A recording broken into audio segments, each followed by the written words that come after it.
When's the last time you gave your website a good old scrub and made sure it looks cleaner and more professional? That's what we're going to check out in this video.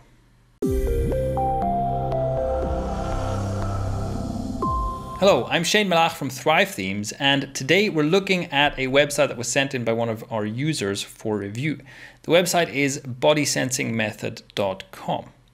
Here's what it looks like. Let's have a quick scroll through this homepage. We're going to mainly look at the homepage today, just to get a first quick impression.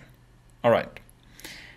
Now, the first thing, let me point out two things that this website does well. The first is, at the top we have a simple statement: feel supple, calm, and pain-free with gentle, mindful movements. That's great. That's a simple, clear headline that lets me decide right away whether this is for me. Right? There's not much ambiguity here. That's great. Another thing is we don't have too much stuff going on in the menu here, right? We've got 1, 2, 3, 4, 5 menu items.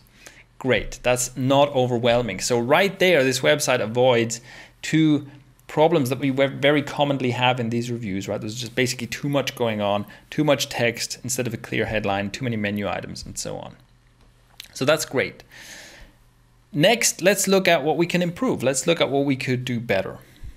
I want to go down here to this section to talk about why I want to give this homepage a scrub down and why it matters. Because this section is just a lot of good stuff going on here. It's a good idea on a website like this to introduce the person behind the brand. It gives it a personal touch, and we have a section about who this person is. That's great. That's a personal style of communication, right? When you meet someone, you introduce yourself and they see you, they see your face. It's great to emulate that kind of thing on a website. However, if we look at this picture kind of looks like it was, casually taken on someone's not even very good phone camera, right? It has this kind of grainy, blurry quality. The lighting isn't very good. It basically looks like a picture taken by someone who's certainly not a photographer. Now, why is this important? Well, this is about making a professional impression, right? You want to make that impression where people get, oh, this is a professional website. This is a professional, someone who I can trust. And it matters. Well, it's kind of superficial, but it matters. So it's the same reason that, you go to a job interview and you wear a nice suit and you make sure that you look well put together, even though nobody's looking to hire a suit and a haircut. You still want to make the best impression, have a firm handshake, all this kind of stuff. It matters. So no matter how superficial it is, we can't help but be influenced by these kinds of impressions. I've got another video and post about this, so I'll link to that if you want to learn a bit more about this. So because of that, I would highly recommend to replace this image with an image that's taken by a professional photographer, that has high resolution, crisp looking, professional looking, well lit image. We'll just make that better first impression and generate more trust, which helps keep people's attention, right? They trust you more, they're going to stick around, they're going to find out what you're about, and they're going to be much more willing to start working with you. Similarly, there are a lot of small things that we can scrub away and clean up on this homepage that will make a better, more professional first impression. So many of these are individual small details where you say, well, does it really matter? But all together, it makes a difference between a website that looks good, that I trust, and the website where I'm like, something's off here. So let's look at that. One thing is, this is a simple tip, this background image here. A static background image like that creates an interesting effect, as we can see as we scroll down here.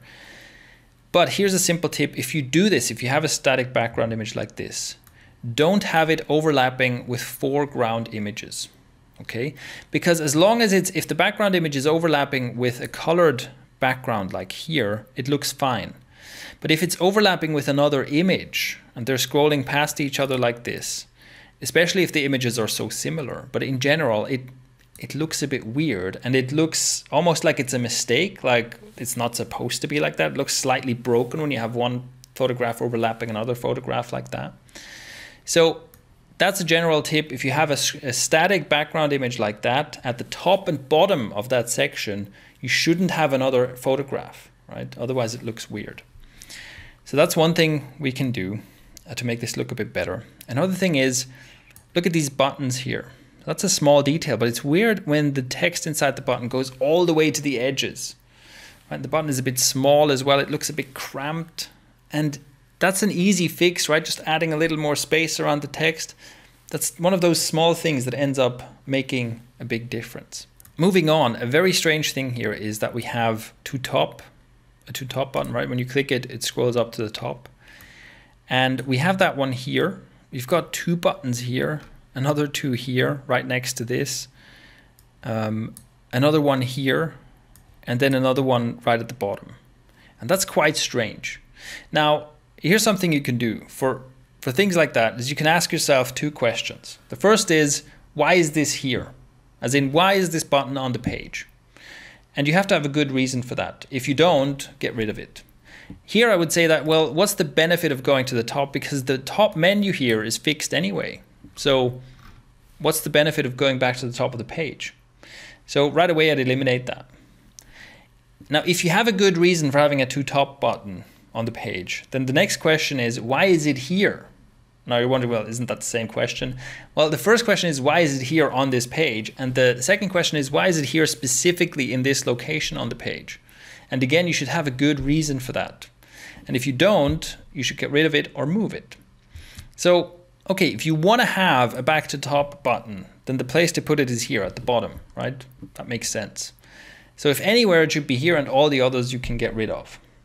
Now, this is similar to a framework I've talked about before. There are 3 questions you can ask to improve any page, and I'm going to link to the blog post with more details on that. But for now, for the scrub, you can ask, for every element on the page, ask yourself, why is it here on the page? And then why is it here specifically in this location on the page? And if you don't have 2 good answers, then the element should be removed or moved to a better location.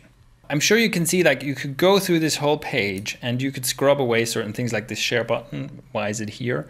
This link, should it be in this position? You know, look at every single item, look at every single detail and ask yourself, does this make that kind of crisp, clear, good first impression? Does it look professional, or is it something I can remove or move or improve? And that's something I really recommend you do on a regular basis. Actually, try to scrub down your pages, clean them up. The second thing I want to quickly talk about is flow.